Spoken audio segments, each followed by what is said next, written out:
Kom ons sit net so en dan open ons met gebed. Vader, baie dankie vanaand vir die wonderlike voorreg wat ons het, Here, om weer eens net vanaand hier te kan stil staan rondom u woord. Here, wat 'n wonderlike voorreg. Here, om 'n nuwe jaar weer te kan begin in u naam. Here, rondom u woord. En Vader, vanaand wil ek bid dat die boodskap wat vanaand sal uitgaan tot seën sal wees vir elkeen wat dit hoor. Here, dat dit ons sal opbou in ons geloof. Heilige Gees, dat u ook hierdie woord vir ons in ons harte gaan lewend maak. En Here, dat mense nie meer sal val vir die leuns van die vyand, wat net wil steel, slag en verwoes nie. Maar Here, dat hulle sal vry word in Jesus Christus en leef in die vryheid waarmee Christus ons losgekoop het. Here, vanaand wil ek aan u die lof, die eer en die aanbidding gee, dat u ons dra elke dag. Here, u hou ons hand vas, u tel ons op, u versterk ons, u maak ons sterk. Ek loof en ek eer u, Vader. Here, want u is wonderbaarlik. En Here, dankie vir die voorreg wat ons het, om weer rondom u woord te kan vergader. U woord is 'n lig vir ons pad en 'n lamp vir ons voet. Ons loof en ons eer u. Heilige Gees, sal u vanaand hierdie woorde van klei, hierdie woorde wat woorde op 'n papier is, maar sal u dit kom vat en lewend maak, sal u dit kom vat en seën, sal u dit kom vat en rema maak in ons harte. Heilige Gees, hierdie woorde beteken niks as u dit nie vir ons lewend maak nie. En ons is so afhanklik van u. Ek is so afhanklik van u. En Here, daarom kom bid ek vanaand, Heilige Gees, kom spreek met ons deur u Gees. Here, kom praat met ons, kom maak vir ons hierdie woord lewend in ons harte. Dit is my gebed vanaand in Jesus naam. Amen. Prys die Here. Jy kan solank jou Bybel vir my oopmaak, ons gaan baie Bybel lees weer vanaand. Baie Bybel lees. Maar dit is lekker. En jy kan vir my eerstens oopmaak, jy kan vir my oopmaak daarso so lank in Efesiërs en ook in Kolossense. Efesiërs kan jy sommer oopmaak in hoofstuk 1, ons gaan 2 gedeeltes lees, hoofstuk 1 en hoofstuk 2, en dan gaan ons ook in Kolossense 2 lees, vir die eerste 3 gedeeltes. Maar ons gaan dit nie nou die dadelik so saam lees, ons gaan dit lees wat ons kom, ek wil net hê dat julle vroegtydig daar oopmaak. So Efesiërs 1 en 2, en dan ook Kolossense 2. En dan, ons gaan vanaand 'n bietjie daar praat. Nou, as jy vanoggend se boodskap geluister het, wat ek vanoggend bedien het, het ek bedien oor dinge wat ons kan saamvat in die toekoms in Christus. En hierdie boodskap wat het vanmiddag net op my hart gelê, om so 'n bietjie uit te brei op daai boodskap, om so 'n bietjie net in 'n ander rigting praat. Ek het in een van die punte wat ek vanoggend genoem het ek dit genoem, maar ek het gedink om 'n bietjie meer hieroor uit te brei. En as ek vanaand se boodskap, ek wil nie eintlik 'n titel gee nie, ek wil net eintlik 'n bietjie met ons gesels oor wie jy is in Christus. Wie jy is in Christus. En weet julle, ek gaan vir jou sê, hierdie is nie net mooi woorde om jouself beter te laat voel oor jouself nie. Asseblief, hoor my vanaand baie mooi uit. Hierdie is waarhede wat God oor jou verklaar het. Hierdie is nie 'n voel goed boodskapie nie. Die rede hoekom ek vanaand hieroor wil praat, oor wie jy is in Christus, is omrede die vyand gebruik hierdie om jou blind te maak vir die waarheid, om jou weg te vat van die Here af. Die vyand gebruik dit om leuns in jou lewe te verkondig, dat jy leuns moet glo oor jouself, dat jy moet vassit in verlede, dat jy moet vassit met seer en pyn en ellende en dinge van die verlede. Hy wil jou vashou in jou mislukkings, hy wil jou vashou in gebondenheid, hy wil jou vashou in hartseer, verdriet en verwerping en pyn en allerlei dinge. En hy wil jou laat glo, jy is 'n niks werd. En as hy dit kan regkry, want weet jy wat wil hy doen? Hy wil jou oneffektief maak vir God se koninkryk. Hy wil hê, jy moet in die eerste plek is nie diensbaar wees vir God nie. Hy wil jou inteendeel wegsteel van die Here af, en hy wil inteendeel hê, dat jy moet 'n lewe leef vol pyn, hartseer en verdriet, want hy voel niks vir jou nie, want die dief kom net om te steel, te slag en te verwoes. Maar as ek vir jou 'n boodskap kan gee vir hierdie nuwe jaar, is om te besef wie jy is in Christus. En as jy daai mentaliteit gaan hê, daai waarheid gaan hê in jou lewe, wil ek bid dat die Heilige Gees jou die krag gaan gee, dat jy gaan opstaan en teen die leuns van die vyand sal staan. Want die woord van die Here sê vir ons, weerstaan die duiwel, in Jakobus 4 vers 7, onderwerp jou aan God, weerstaan die duiwel, en hy sal van jou af wegvlug. Dis 'n belofte. Maar weer eens ek sê, hierdie is nie 'n voelgoed boodskapie nie, dit is nie 'n woorde wat om jou te prys en om vir jou sê, hoe jou oulike ding nie, dis nie my intensie nie. Hierdie is waarhede wat God oor jou verklaar het, nog voordat jy gebore is. Dis dinge wat God oor jou verklaar het, voor jy ooit in jou lewe gedink jy kan iets reg of verkeerd gedoen het. Want weet jy wat, identiteit kom voor gedrag. Want as jy weet wie jy is in Christus, gaan jy ook anders begin leef. Hoor mooi wat ek vandag vir jou sê. As jy ook weet en besef wie jy is in Christus, gaan jy anders te leef. Jou hele leefwyse, jou mentaliteit, jou siening van die lewe, gaan ook verander. En dit gaan ook 'n rol speel in hoe jy jou lewe leef. En op dit wat jy in jou lewe gaan. So ek wil vir jou sê, luister mooi na vanaand. En hoor wie jy is in Christus. Die heel eerste een, dan gaan ons lees dan in Efesiërs hoofstuk 1, vers 7. In hom het ons die verlossing, deur sy bloed, die vergifnis van die misdade na die rykdom van sy genade, wat hy oorvloedig aan ons bewys het in alle wysheid en verstand. Ek gaan dit weer vir ons lees. In hom, wie? Jesus, het ons die verlossing, deur sy bloed, die vergifnis van die misdade na die rykdom van sy genade, wat hy oorvloedig aan ons bewys het in alle wysheid en verstand. En wat is die eerste waarheid wat jy moet besef? Ek is verlos en vergewe deur sy bloed. Ek is verlos en vergewe deur sy bloed. Weet jy, vergifnis beteken nie, God kyk aan 'n pad, omdat jy verkeerd gedoen het nie. Vergifnis beteken nie, God draai die blinde oog op dit nie. Wat beteken vergifnis? Die skuld is betaal. Die loon van die sonde is die dood. En die sonde vat jou weg van God af. En ek gaan met jou eerlikwaar wees, ons almal het 'n verlede. Ons almal doen dinge verkeerd. Ons almal doen sonde.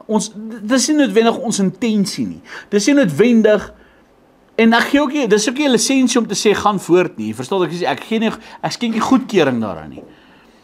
Maar die feit en die realiteit van die saak bly staan is, die vyand wil jou deur jou sonde in gebondenheid hou, om jou in skuld te hou, asof God hulle net verdra. Hulle houding teenoor die Here is, laat God hulle maar net verdra. Ag, ek ellendige sondaar. En dit is nie wat vergifnis is nie. Weet jy, party mense leef 'n lewe, en dis wat die vyand vir jou kom vertel. Hy sê eintlik vir jou, jy is eintlik uit op borgtog, jy is eintlik bietjie uit op parool vir goeie gedrag. Ons lewe asof ons uit is op parool vir goeie gedrag. En die oomblik wanneer ons geval het of struikel of whatever, wat doen ek? Dan voel ek, ja, ek het God teleurgestel. Ek het weer die pad byster geraak, ek is maar weer terug in die tjoekie. Ek is maar weer terug in die gevangenis, ek is maar weer terug in die gebondenheid, ek is maar weer terug in die sonde, ek is maar weer terug daar. Ag, net soos die hond wat as hy braaksel toe teruggekeer het. En dan bly ons nou maar daar, want kan God my ooit vergewe? Jy weet, ek elendige mens. En dan het ek gesê, vergifnis beteken nie God kyk ander kant toe nie. Hy kyk weg nie. Dit beteken die skuld is betaal. Die sonde straf, die straf vir die sonde is betaal in Christus. Dat, weet jy wat? En nou gaan ek 'n ding sê, en hoor my mooi, nou mense moet nie verdraai wat ek nou vanaand sê nie.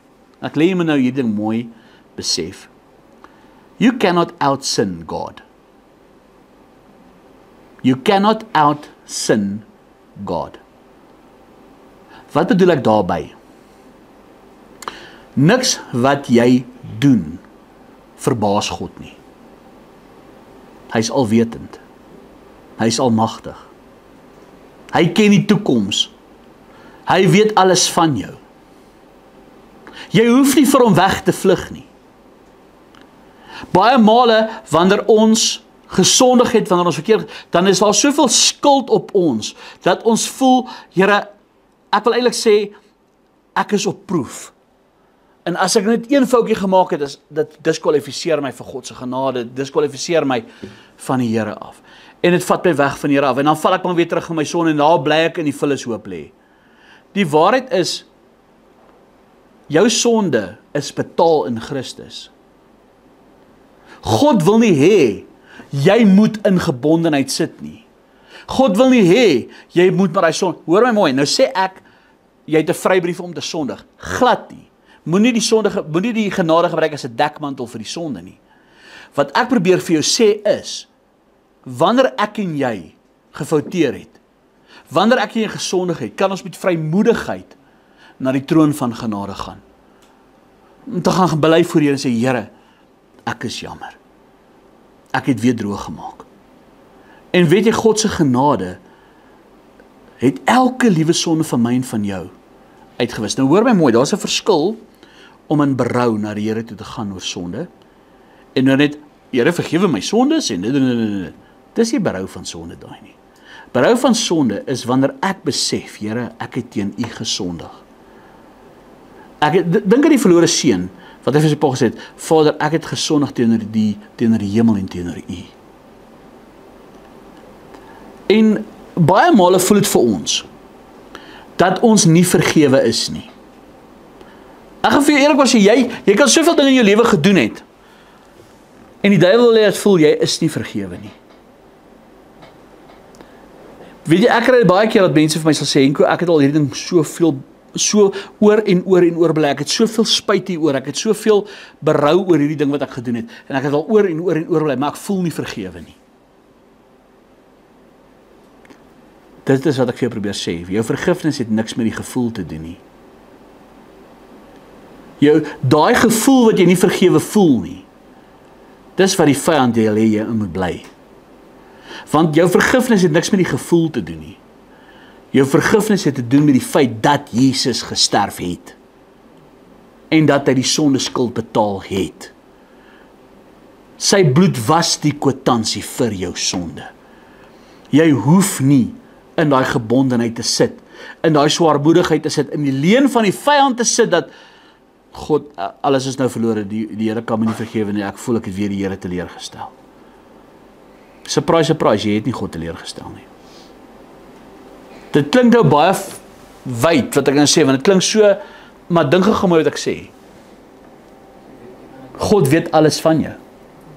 Jy het hom nie verbaas nie. Jy het hom nie verras nie. Wat God wil hê jy moet doen is om terug te keer na hom toe.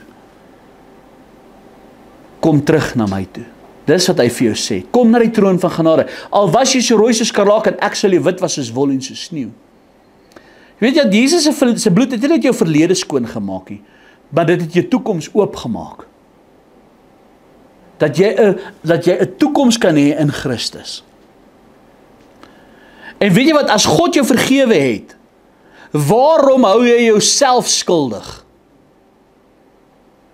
As God jou vrygemaak het daarvan, en gesê jou sonde is betaal, waarom hou jy jou nog self aan blameer? Weet jy, ons almal het verwyte in die lewe. Dinge wat ons gedoen het, dinge wat ons gesê het, dinge wat ons nie gedoen het, dinge wat ons nie gesê het nie. Baie van ons loop met verwyte in ons hart. Oor dat ons osself blameer vir dinge wat ons gedoen het. Ons self blameer vir dinge wat ons gesê het, maniere wat ons gedoen het, iemand wat ons te na gekom het. En ek wil vir jou eerlik sê, as jy na die Here toe gegaan het en vra, Here, ek is jammer hieroor, vergewe my. Jy hoef nie vergewe te voel nie. Wat het 2000 jaar aan 'n kruis gebeur? Ek wil vir jou dit vertel. 2000 jaar terug aan 'n kruis het Jesus gesê, dit is volbring. Tetelestai. Jou sonde is betaal, hede, verlede en toekomstig. Hoekom wil jy jouself in 'n tronk hou? Oor dit waarvoor jy jouself verwyd. En dit is die ding, ons is baie maklik om weg te hardloop van God af. want ons wil vergewe voel. En vergifnis het niks met ons gevoel te doen nie. Dit is 'n saak van geloof. Dit is 'n saak van aanvaarding. Here, ek aanvaar my vergifnis. En is tyd dat jy vir jouself ook moet sê, luister hierso, as God my vergewe het, hoekom wil ek myself in 'n tronk hou? As God my vrygespreek het, as Jesus my skuld betaal het. Ek praat nie van moedswillige wandeling in sonde wat hardnekkig is en jy wil nie daarmee breek nie. Dit is 'n hardnekkige wandeling in sonde. Selfs jou hardnekkige gesondheid Jesus betaal, maar ek bedoel van God wil hê, jy moet bewus wees dat daai sonde 'n skeidsmuur maak tussen jou en hom. Maar die oomblik wanneer jy kan besef, Here, my sonde maak 'n skeidsmuur tussen ons, kan jy ook die vergifnis ontvang, maar Here, U het vir my dit betaal. Dit hoef nie 'n skeidsmuur te wees tussen ons nie. En ek kan vry lewe. Want die vyand wil jou vashou in jou sonde van die verlede. Die vyand wil jou vashou met verwyte, met mense wie jy verwyd, jy jou eie verwyd, al daai tipe goeders. En op die einde van die dag, wat bereik jy daardeur? Al wat jy voorloop is, jy loop met 'n siel vol onvergifnis, bitterheid. Jy word daaraan hard. Daaraan val jy daar in 'n put van depressie. Jy kan naderhand nie meer vergewe nie, jy kan nie meer vryspreek nie. As God jou vrygespreek het van alles, selfs die mense wat jou te nagekom het, hoekom wil jy nog vashou aan dinge? As God jou vrygespreek het van alles, van die grootste sonde wat jy in jou lewe gedoen het, hoekom kan jy nie ook vergewe nie, wat aan jou gedoen is nie? Jy sien, onvergifnis is 'n ding wat jou siel eintlik vergiftig. Op die einde van die dag is dit 'n stadige manier van selfmoord. Want jy hou jouself in daai tronk. Jy hou jouself in bitterheid. Weet jy wat? God het jou vergewe van al die oortredinge. Hoekom kan ons nie ook vergewe nie? Hoekom kan ons nie ook vryspreek nie? Weet jy wat? Die oomblik wanneer jy ding gaan jy agterkom, weet jy wat? Ek is vry. Ek is nie meer in gebondenheid nie. Want die vyand wil jou in gebondenheid hou. Deur of jou te sê, jy is nie vergewe nie, daarom kan jy en hoef jy ook nie te vergewe nie. Daai is aan my eers kom. Nee. Jesus het jou vergewe, terwyl hy nog sy vyand was. Hoekom kan ons nie ook so vergewe nie? Hoekom kan ons nie ook vryspreek nie? Ek wil vir jou sê, God verdra jou nie net nie. Hy verlos jou. Hy verdra nie jou sonde nie, hy verlos jou van sonde. Hy wil jou vrymaak van sonde. Jy is vergewe. Jy is verlos en vergewe deur Jesus se bloed. Efesiërs 2, kom ons by die tweede punt, vers 4. Maar God, wat ryk is in barmhartigheid, het ons deur sy groote liefde waarmee hy ons lief gehad het, ook toe ons dood was deur die misdade, lewend gemaak saam met Christus. Uit genade is julle gered. En saam opgewek en saam laat sit in die hemele in Christus Jesus. Weet jy wat sê die tweede een? Hy sê, ek leef geestelik saam met Christus. Dis iets wat jy moet besef.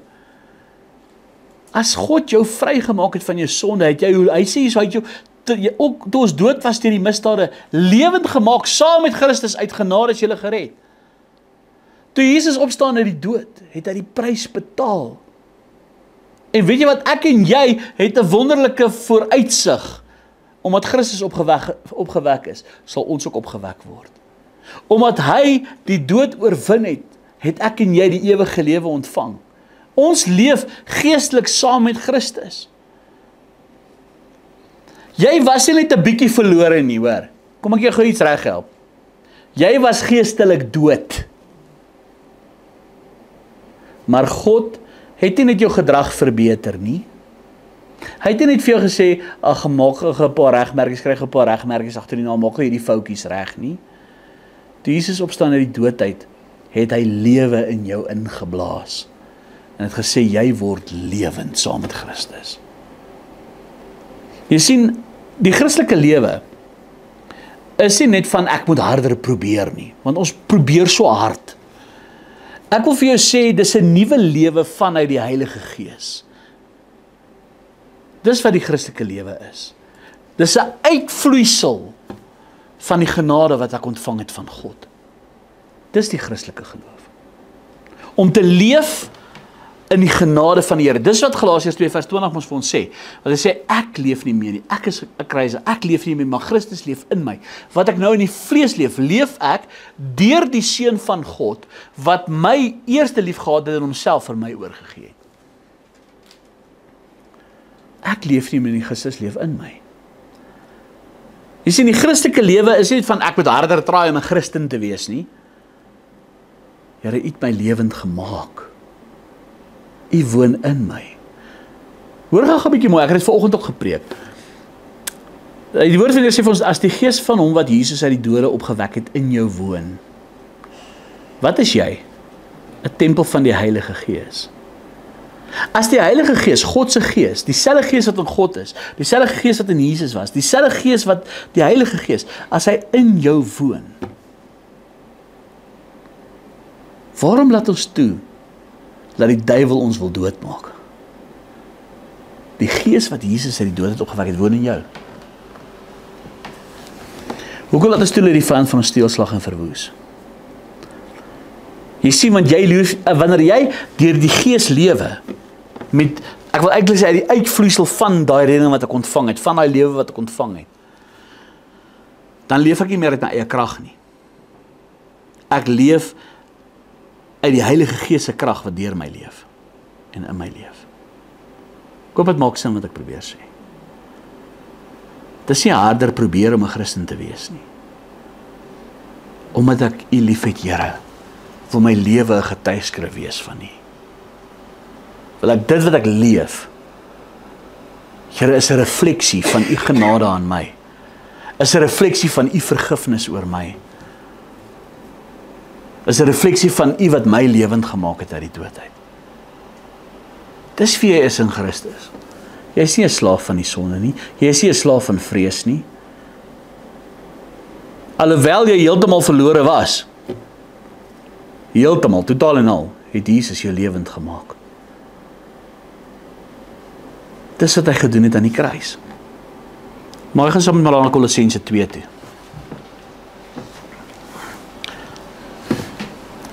En nou moet jy mooi luister wat Kolossense 2 sê.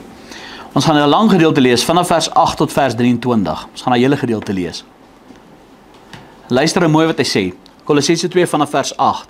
Pas op dat niemand julle as 'n buit wegvoer deur die wysbegeerte en nietige misleiding nie, volgens die oorlewering van mense, volgens die eerste beginsels van die wêreld en nie volgens Christus nie.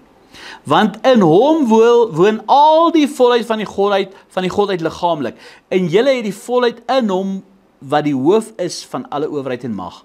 In wie julle ook besny is met 'n besnydenis wat nie met die hande verrig word nie, deur die liggaam van die sondige vlees af te lê in die besnydenis van Christus. Omdat julle saam met hom begrawe is in die doop, waarin julle ook saam opgewek is deur die geloof in die werking van God, wat hom uit die dode opgewek het. En julle wat dood was deur die misdade en die onbesneedheid van julle vlees, het hy saam met hom lewend gemaak, deurdat hy julle al die misdade vergeef het. En die skuldbrief teen ons, wat met sy instelling ons vyandig was, uitgedelg en weggeruim het, deur dit aan die kruis vas te naal, nadat hy die owerhede en magte uitgeklee en hulle in die openbaar tentoongestel en daardeur oor hulle getriomfeer het. Laat niemand julle dan oordeel in spyse van drank of in betrekking tot 'n fees of 'n nuwe maan of Sabbat nie, wat 'n skaduwee is van die toekomstige dinge, maar die liggaam behoort aan Christus. Laat niemand julle van julle prys beroof nie. Al sou hy behaai in nederigheid en verering van engele en indringe wat hy nie gesien het nie, en sonder oorsaak opgeblaas wees deur sy vleeslike gesindheid. En nie vashou aan die hoof nie, uit wie die hele liggaam deur die gewrigte en die verbindinge ondersteuning ontvang en saamgebind word, so met goddelike groei groot word. As julle dan saam met Christus die eerste beginsels van die wêreld afgesterf het, waarom is julle asof julle nog in die wêreld lewe, onderworpe aan insettinge, soos raak nie, smaak nie, roer nie, aan nie? Almal dinge wat deur die gebruik bestem is om te vergaan, volgens die gebooie en leringe van mense.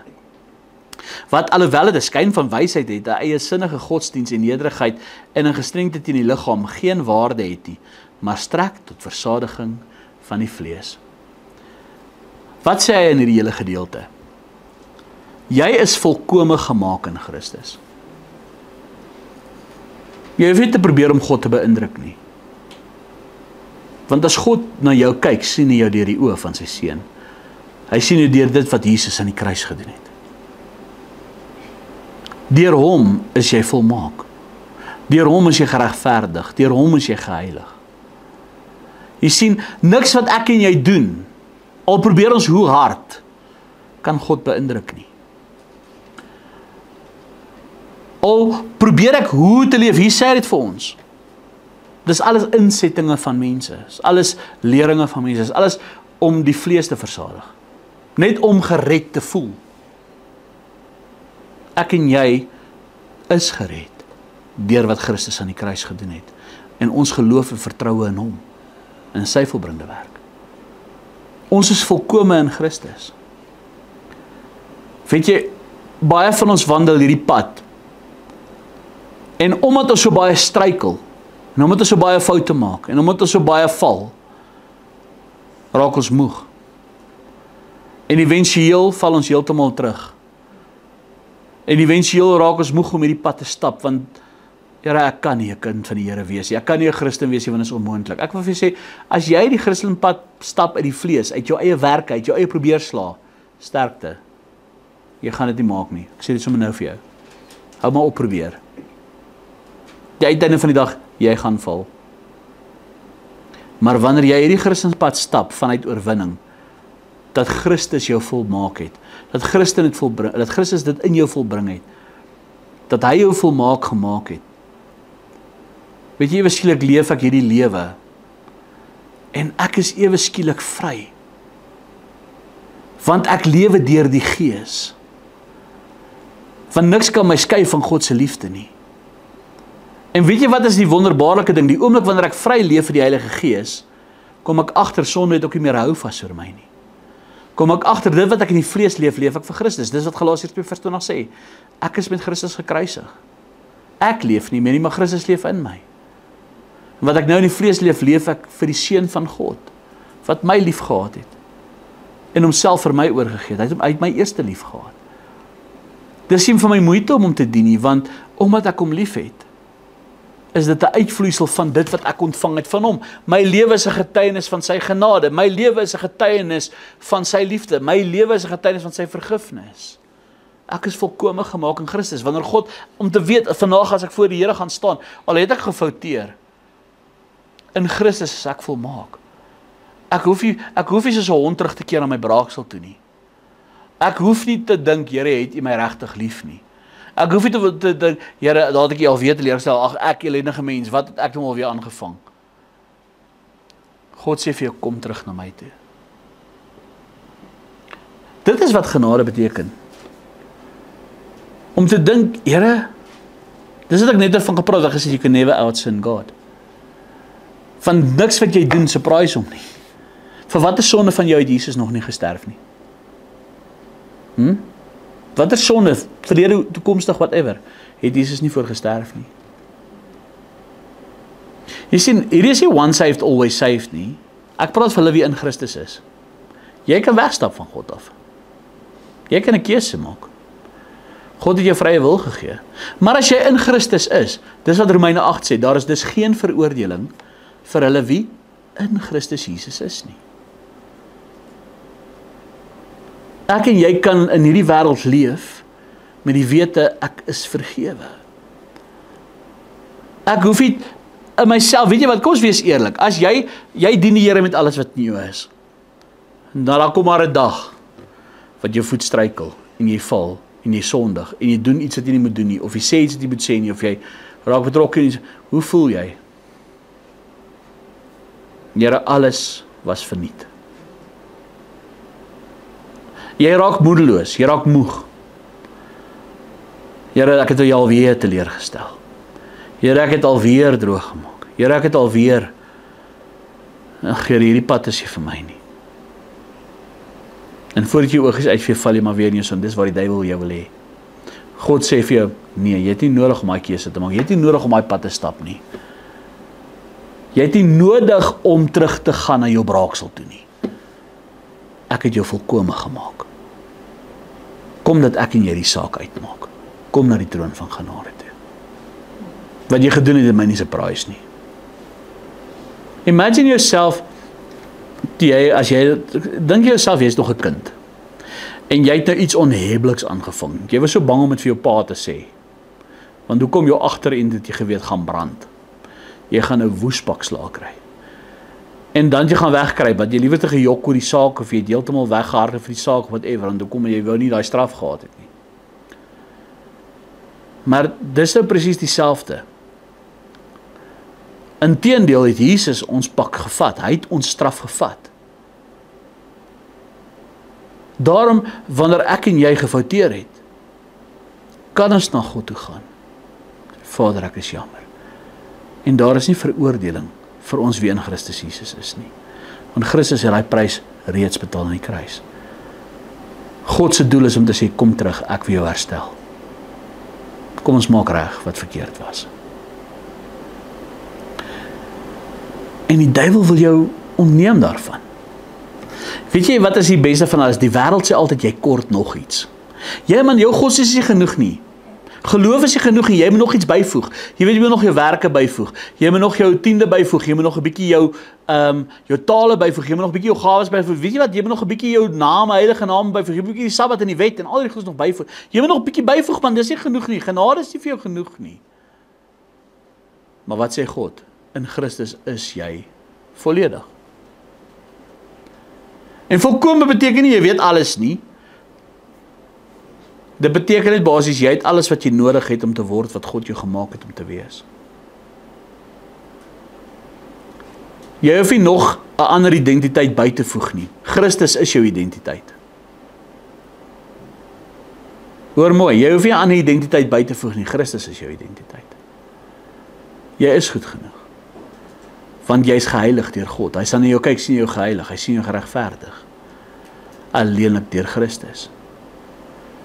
Hoeveel van ons, wees so eerlik, en ek gaan met julle eerlik wees, baie maal het ek al gevoel, ag Here,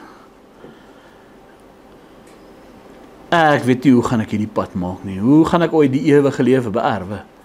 Want ons as ons teleurgestel is, of as ons foutief gemaak het, of gefouteer het, dan daar het ek alweer my redding weggegooi. Wat is die enigste, ek wil gaan vir julle hierdie vraag vra, en nou moet julle en ek challenge enige iemand om vir my die teendeel te kom bewys. Wat is die enigste rede hoekom mense verlore gaan? Behalwe, ek praat van gelowiges. Hoekom ek nie glo in once saved, always saved nie? Want ek weet, as jy nie gered is, dan wat gebeur met jou sonde? Dis jou sonde wat jou hel toe vat, as jy ongered is. Maar, as jy wat in Christus is, wat is die enigste rede waarom jy verlore kan gaan? Hy wie die seun het die ewige lewe. Hy wie die seun van God nie het nie die lewe nie. Die lewe is in Christus. As jy jou rug op Christus draai, het jy nie die lewe nie. Het jy agtergekom daar sê, jy as kind van God, dis nie jou sonde wat jou hel toe gevat het nie. Jou sonde is betaal in Christus. Dis jy wat jou rug draai op Christus, wat jou hel toe vat. Gaan weg van my, jy wat die ongeregtigheid werk, het julle nooit geken nie. Het julle nooit geken nie. Hulle het alles gedoen wat godsdienstig reg was. Gaan lees Matteus 7 vers 21. Maar hulle het nooit verhouding met Christus gehad nie. Hy wie die seun het die lewe. Hy wie die seun van God nie het die lewe nie. Die lewe is in sy seun. Dis die volbringde werk van Christus aan die kruis. Die volbringde werk van Christus aan die kruis beteken, jou sonde is daar betaal, volledig. Jou verlede is daar betaal, volledig. Jy is volmaak gemaak in Christus. Ek en jy kon nie, hy het. Hy het sonde vir my en jou geword. Hoor mooi. Hy het sonde vir my en jou geword.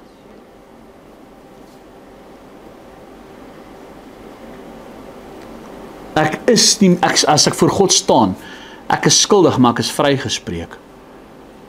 Omrede hy die prys betaal het aan die kruis. Hede, verlede en toekomstig. Ek wil jou vra, hoekom wil jy dan nog sondig? Hoekom wil jy vasbly in jou sonde? Dis wat Romeine 6 sê, wil jy dan nie, gaan ons meer sondig, net om, so die genade meer kan was. Bag af my op dan net toevallig na Romeine 6. Lees daar eerste gedeelte van Romeine, hoofstuk 6. Ek wil vir jou nou vra, as jy besef, wat het Jesus vir jou aan die kruis gedoen? Wil jy nog in die sonde bly wandel? Hoor ons in Romeine 6 vers 1. Wat sal ons dan sê? Sal ons in die sonde bly, dat die genade meer kan word? Dan sê hy, nee, stellig nie. Ons wat die sonde afgesterf het, hoe kan ons nog daarin lewe? Of weet julle dat ons almal wat in Christus Jesus gedoop is, in sy dood gedoop is nie? Ons is saam met hom begrawe deur die doop in die dood, sodat net soos Christus uit die dode opgewek is deur die heiligheid van die Vader, ons ook so in 'n nuwe lewe kan wandel. Jy sien, dit is hoekom God jou vergewe het, dit is hoekom God jou genadig het, dit is hoekom God jou volmaak maak, dat jy in 'n nuwe lewe kan wandel. Nie deur jou eie krag nie. Ewe skielik lewe ek vir die Here omdat ek dankbaar is, omdat ek lief is vir God, omdat ek dankbaar is wat hy vir my gedoen het aan die kruis. Weet jy wat, ewe skielik word die Christenpad nie vir my moeite nie. Is dit nie vir my moeite om God te dien nie, om hom gehoorsaam te wees nie, want ek wil hom gehoorsaam wees. Dis nie vir my moeite om hom gehoorsaam te wees nie. Dis nie vir my 'n straf om hom gehoorsaam te wees nie. Dis nie dat ek moet probeer om hom gehoorsaam te wees nie. Ek wil hom gehoorsaam wees. Ek wil hom dien met alles in my. Want hy het my vrygekoop. Hy het my vergewe. Hy het my verlede uitgewis, weggewas. Hy het my genade gegee. Hy het my sonde vergewe. Weet jy Erik, hoeveel dinge doen jy wat verkeerd is? Hoeveel sonde het jy al in jou lewe gedoen? Wat moet jy daarvoor eintlik kry? Wat is jou verdienste daarvoor? Dis wat die hel is. Ek sê mos nou vir jou, jy het nie net bietjie gesondig, jy was nie net bietjie verlore nie, jy was totaal verlore man, jy was stryd op pad hel toe. En dit is wat Jesus betaal het. Hy het ons 'n nuwe lewe gegee. Nou sê jy nou vir my, as jy daai mentaliteit het, en daai verstaan, maar Here, ek is volmaak gemaak in U. Hoekom wil ek dan nog in sonde wandel? Hoekom wil ek terugkeer na my braaksel toe, soos wat die Bybel van praat?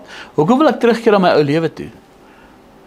Net omdat ek gefouteer het. Ja, Here, dit is moeilik vir my met die pad te stap. Hou op probeer. Hou op probeer uit jouself uit. Hoor dat ek vandag vir jou sê, hou op probeer hierdie Christenpad stap uit jouself en jou eie krag uit. Jy gaan moeg raak. Jy gaan dit nie maak nie. Die oomblik wanneer jy hierdie pad van Christendom begin stap, vanuit die Heilige Gees, vanuit die wete, hierdie mentaliteit, maar God het my volmaak. Christus het my volmaak gemaak. Dis nie meer deur my probeer slaan nie. Weet jy, ewe skielik, wanneer ek verkeerd doen, wanneer ek 'n sonde doen, my hart gaan nie lekker voel daaroor nie. Hoekom nie? Want die Heilige Gees gaan my oortuig van sonde. Hy gaan nie aankla nie, hy gaan my oortuig. Hy sê, hey, dit was mos nou nie hoe 'n kind van die Here dit moet doen nie. Gaan maak reg by die Here. En weet jy, die oomblik wanneer ek my lewe so begin leef, dan kom ek agter, maar weet jy wat, dis nie vir my moeite nie. Dis nie vir my moeite om die Here te dien nie. Dis nie vir my moeilik om die Here te dien nie. Dis nie vir my moeilik om die pad te stap nie, want ek doen dit van nature. Want my gees, die gees van hom wat Jesus uit die dode opgewek het, woon in my, en die Heilige Gees dryf my om daai lewe te leef. Hy help my inteendeel om my lewe te leef.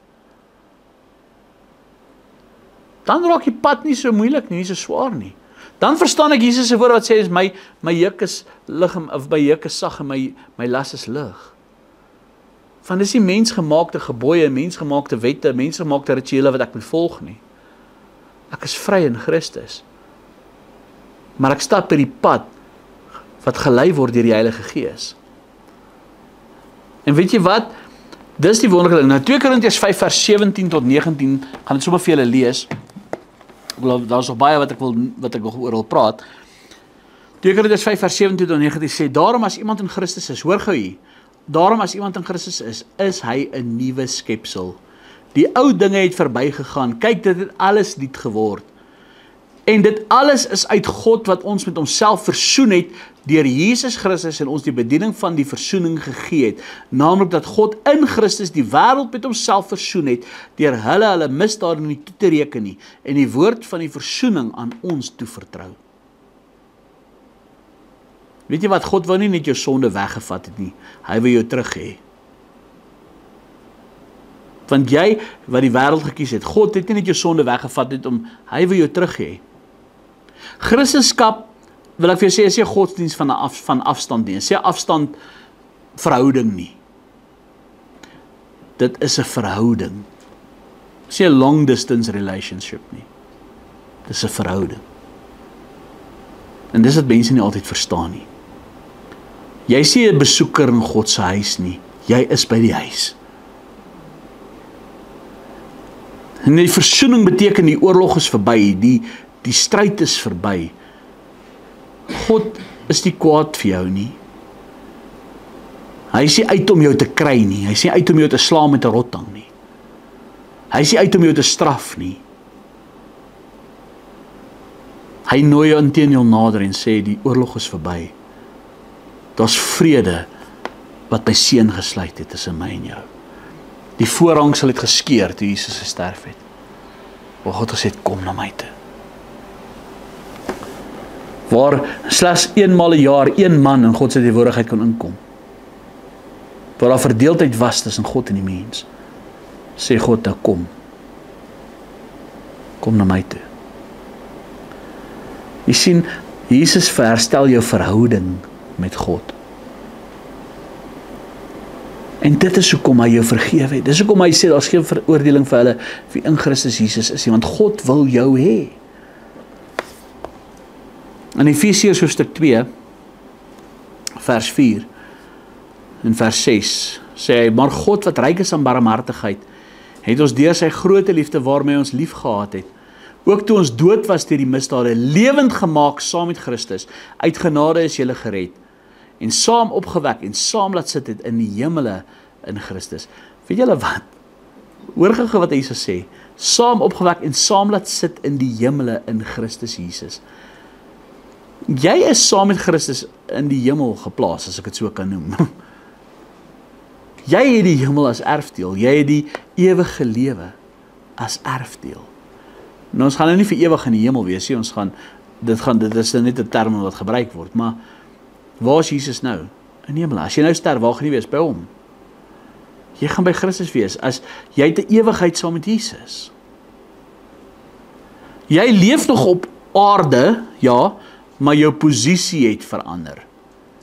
Bedoelende van, jou omstandighede wat jy beleef is onder jou, nie bo jou nie, kry jou nie onder nie.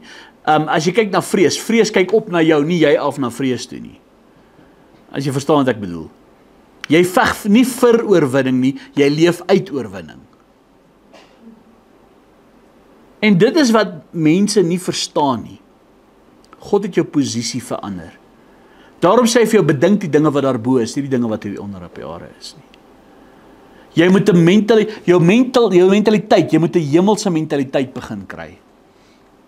Bedink die dinge wat daarbo is. Alhoewel ons nog op hierdie aarde lewe, moet ons die hemelse mentaliteit begin kry. Wie ons is in Christus. Wat hy vir ons gedoen het aan die kruis. Alhoewel ons op hierdie aarde leef, is ons omstandighede nie bo oor ons nie. Inteendeel. En dat ek gesê het, vrees, kyk op na jou, nie jy na vrees nie. Bedink die dinge wat daarbo is. Jy veg nie vir oorwinning nie, jy leef uit oorwinning. Jy sien, jy is saam met Christus geplaas. Ek wil eintlik sê in heavenly places. Bedink die dinge wat daarbo is. Ons bid dit in die Onse Vader, het jy dit geweet? Laat u koninkryk kom, soos in die hemel, so ook op die aarde. Dis wat Christus gedoen het. Om vir jou te sê, jy's, alhoewel jy op hierdie aarde is, jy's in hierdie wêreld, jy's nie van hierdie wêreld nie.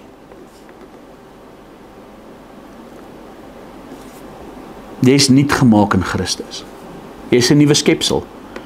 Daarom sê 2 Korintiërs 5:17, daarom, as iemand in Christus is hy 'n nuwe skepsel. Die ou ding het verbygegaan. Kyk, dit het alles nuut geword. Weet jy wat, mense like nie van change nie. En glo vir my, die mense wat jou niks like ook nie dat jy gaan change het nie. En God het nie net die ou jy reggemaak nie. Hy het 'n nuwe jy geskep. Jy is 'n nuwe jy. Jy is nie net 'n gesoepte, gemodified version van jou ou self nie. Jy is 'n nuwe mens. Dis wat wedergeboorte beteken. Jy het 'n nuwe mens geword in Christus. Jy's 'n hele nuwe skepsel in Christus. As jy so kyk na jou ou lewe en jy lyk nog dieselfde.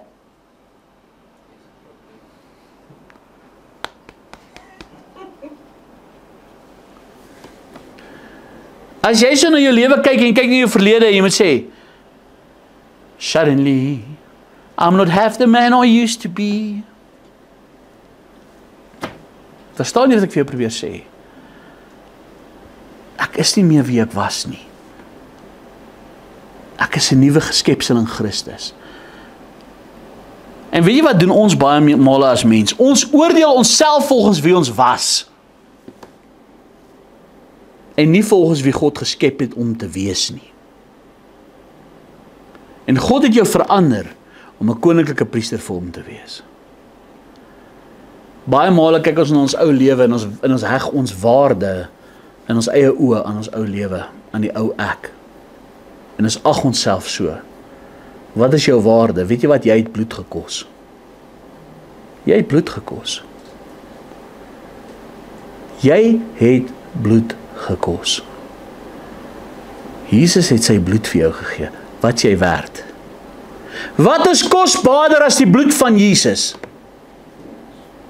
Wat is kosbaarder as die bloed van Jesus? Wat is kosbaarder as sy lewe? Noem vir my iets. Die kosbaarste ding in die heelal het God betaal vir jou. Hoe waardevol is jy? Wat laat die duiwel vir jou sê? Jy is nie mooi genoeg, jy is nie dik genoeg, jy is nie maar genoeg, jy is nie vet genoeg, jy is nie lelik genoeg, jy is nie honger genoeg, jy is nie dit nie, jy is dat nie. Natuurlik sal die dinge vir jou wil sê. Hoekom? Want hy wil hê jy moet wegstap van God af, want hy wil dit streep trek. Hy wil eintlik hê jy moet vir God 'n klap in die gesig gee, want die duurste prys in die heelal was vir jou betaal.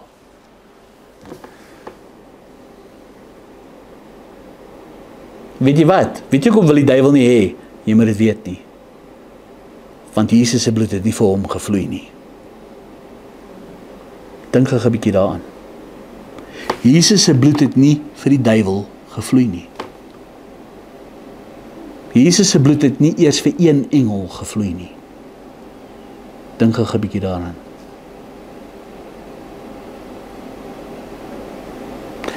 Jy is kosbaarder as al die hemelwesens. Jesus se bloed het vir jou gevloei. Het jy geweet as 'n engel eenmaal val, eenmaal sondig is dit verby, is hy verdoem. Daar is nie vergifnis vir 'n engel nie. Verkeerde jy gefouteer. Hoe graag wou God jou by hom gehad het? Hoe kosbaar is jy vir God? Dat hy die kosbaarste geskenk in die lewe gegee het om jou te verkry. Nou wil jy luister vir die duiwel wat vir jou kom sê, jy is nie goed genoeg nie, jy is nie ryk genoeg nie, jy is nie sterk genoeg nie, jy is nie mooi genoeg nie, jy is nie dit nie. Hy lieg. Hy lieg. Hy is jaloers op jou. Weet jy, die Bybel sê vir ons, die engele kyk en hulle is begeerlik om in te sien. Here, wat sien u in die mens? Ek wil jou eerlik vra, wat het God in ons gesien om ons, dat ons so kosbaar is vir hom? Want jy is in die beeld van God geskape. Dis nog 'n bietjie iets om aan te dink, né? Galasiërs 1 vers 3 tot 5 sê, genade vir julle en vrede van God die Vader, ons Here Jesus Christus, wat homself gegee het vir ons sondes, sodat hy ons kan uitred uit die teenwoordige bose wêreld, volgens die wil van ons God en Vader, aan wie die heerlikheid toekom in alle ewigheid. Jy is nog in die wêreld, maar jy behoort nie aan nie. Die wêreld, ek wil vir jou gesê, die wêreld se druk bepaal jou nie.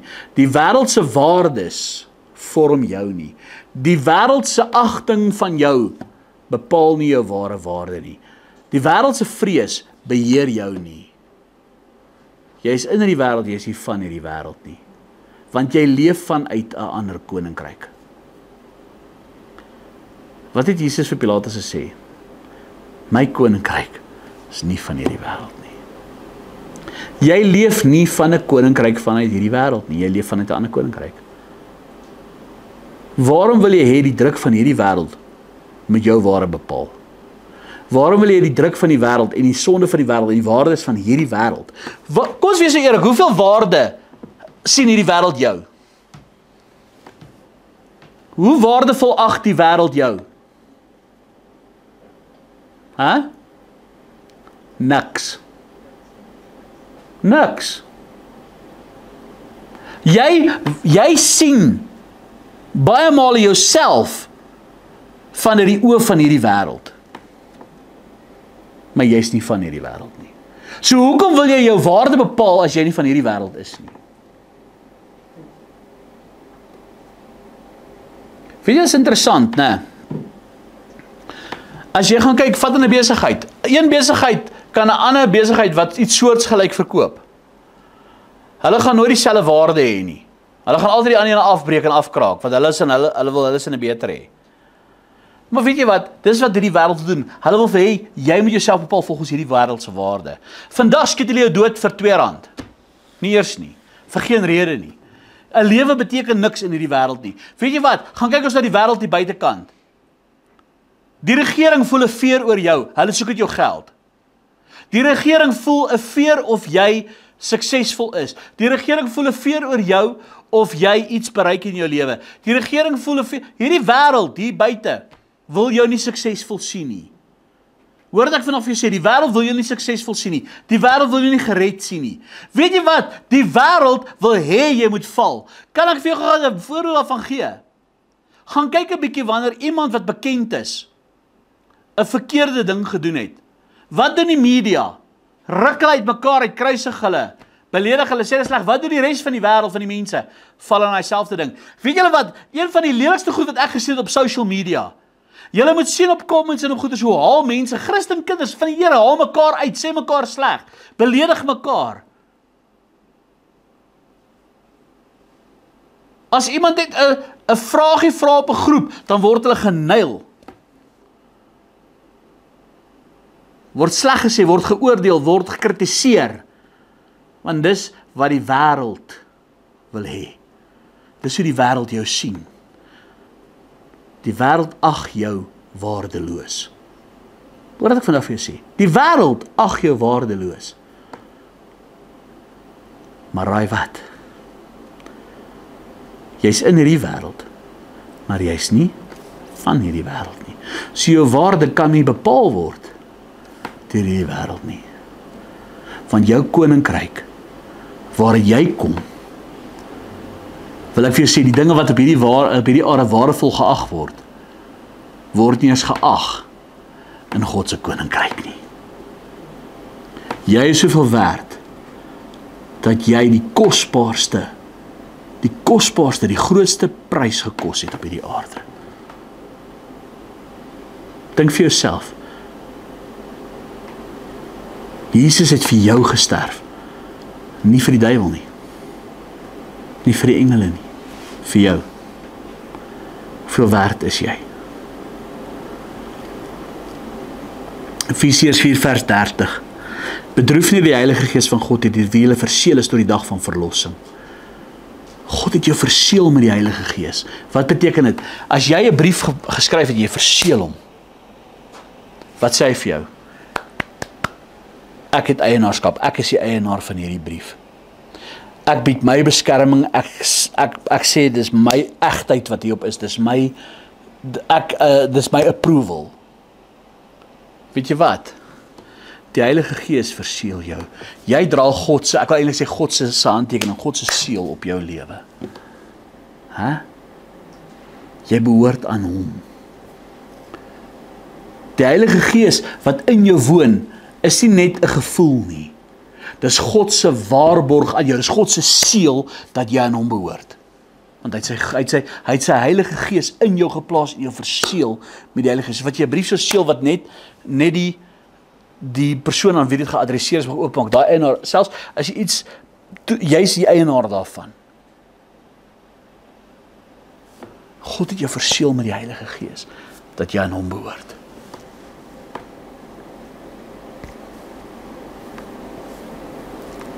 En wie kan jy steel, wie kan jy skei van die liefde van God? Niemand. Filippense 3 vers 20 sê, want ons burgerskap is in die hemele, vanwaar ons ook as verlosser verwag die Here Jesus Christus, wat ons vernederde liggaam van gedaante sal verander, om gelykvormig te word aan sy verheerlikte liggaam volgens die werking, waardeur hy ook alles aan homself kon onderwerp. Weet jy, dit is baie interessant, dat wanneer Jesus gaan kom om ons te kom haal, dat ons liggame verander gaan word. Die wêreld, hierdie wêreld se liggaam, gaan verander word in die hemelse. Daar's geen waarde aan die aardse liggaam nie. Hierdie wêreld kan vir jou niks bied nie. Die oomblik wanneer jy 'n hemelse mentaliteit begin kry, ek behoort in die hemele, ek behoort aan God. Weet jy, ewe skielik beïnvloed dit nogal hoe ek my besluite gaan neem in die toekoms, hoe ek krisisse gaan hanteer, hoe ek situasies gaan benader. Ewe skielik begin ek te verstaan wat hoop beteken. Want my toekoms is vas. Al voel my hede onseker, al voel ek nou onseker, weet ek my toekoms is vas in Christus. En ek kom met afsluiting vir jou te sê vanaand, Romeine 8 vers 16, die Gees self getuig saam met ons gees, dat ons kinders van God is. En as ons kinders is, dan ook erfgename van God en mede-erfgename van Christus, as ons naamlik saam met hom ly, sodat ons ook saam met hom verheerlik kan word. In hierdie wêreld gaan jy lyding beleef. Jy gaan verwerping beleef, jy gaan seer kry beleef, jy gaan al die dinge beleef, want dit is van hierdie wêreld. Maar God sê, haal jou fokus van hierdie wêreld af. Jy is myne, jy is duur gekoop. Jy is in die wêreld, jy is nie van hierdie wêreld nie. En die Heilige Gees getuig saam met jou, dat jy kind van God is. En ek wil vir jou sê, vanaand as jy hierdie waarhede vat, ek vanaand vir jou gaan sê, wie jy is in Christus. Jy is vrygekoop in hom. Jy is verseël in die Heilige Gees. Wil ek vir jou sê, moenie dat die vyand jou van jou prys beroof nie. Moenie laat die vyand jou in gebondenheid hou nie. Moenie laat die vyand jou in sonde hou nie. Moenie laat die vyand jou in leuns vashou en in onvergifnis en in bitterheid en al die dinge nie. Word vry in Christus. Hy het jou gekoop met sy bloed. Hy het duur betaal vir jou. Ons is in hierdie wêreld, maar nie van hierdie wêreld nie. Amen. Kom ons sluit af. Vader, ek sê vir die baie dankie vanaand vir hierdie woord. Heilige Gees, ek wil vanaand bid dat mense hierdie waarheid sal vat. Dat hulle sal besef wie hulle is in Christus. Here, dat hulle sal toelaat dat die duiwel van hulle steel, slag en verwoes nie. En hulle weghou van U af nie, Here. Maar dat hulle sal besef en verstaan, Here, dat U ons vrygemaak het en vrygekoop het. Here, en dat U ons verseël het met die Heilige Gees. En dat ons koningskap, ons burgerskap nie van hierdie aarde is nie, maar van die hemele. En Here, dat ons nie uit hierdie aardse koninkryk uitkom nie, Here, maar dat ons 'n nuwe koninkryk het, 'n nuwe lewe in Christus. En ek wil bid, Here, dat elkeen sal onthou en besef wie hulle is in Christus. Heilige Gees, sal U vanaand hierdie woord in ons harte lewend en rema maak. Sal U dit vir ons kom salf en seën in ons hart en ons lewens. En ek bid dit vanaand in Jesus naam. Amen.